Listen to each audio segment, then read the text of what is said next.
Tuhan, Diko. Baik, balik kakinya, balik kakinya. Atau dalam Kasus polisi tembak polisi kembali terjadi. Kali ini, Bribda Ignatius Dwi Frisco Sirage alias Bribda IDF tewas ditembak sesama polisi yang disebut-sebut seniornya. Peristiwa polisi tembak polisi itu terjadi di Rusun Polri Cikeas, Gunung Putri, Kabupaten Bogor pada Minggu 23 Juli 2023 dini hari.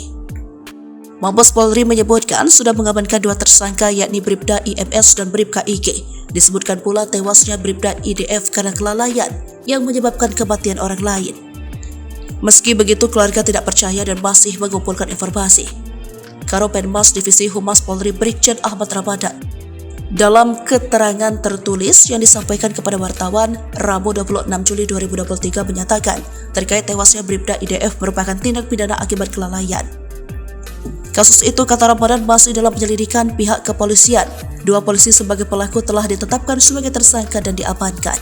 Kasus ini tengah diusut tim gabungan Propam dan Reskrim Polres Bogor. Kedua tersangka saat ini diproses secara pidana dan etik.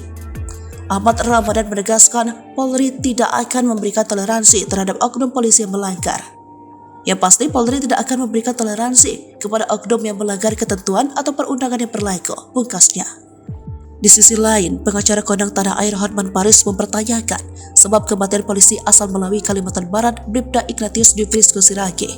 Oknum polisi ditembak seniornya di Kabupaten Melawi. Apa benar dari Densus 88 Jakarta? Viral berita ini di masyarakat adat Dayak Kalimantan Barat. Tim Hotman 911 siap bantu keluarga korban mencari keadilan. Tim Hotman 911 adalah daerah Dayak, tulis akun Hotman Faris Official. Kabar mengenai tewasnya Bribda Ignatius Dwi Frisco Sirage mencuat setelah salah satu akun Instagram membagikan video anggota berpangkat Bribda itu. Dalam video tersebut tampak keluarga dan warga berada di rumah duka merekam kondisi tubuh Riko usai diduga ditembak oleh seniornya. Rekaman itu juga memperlihatkan luka di belakang telinga Riko. Luka tersebut tampak sudah dijahit.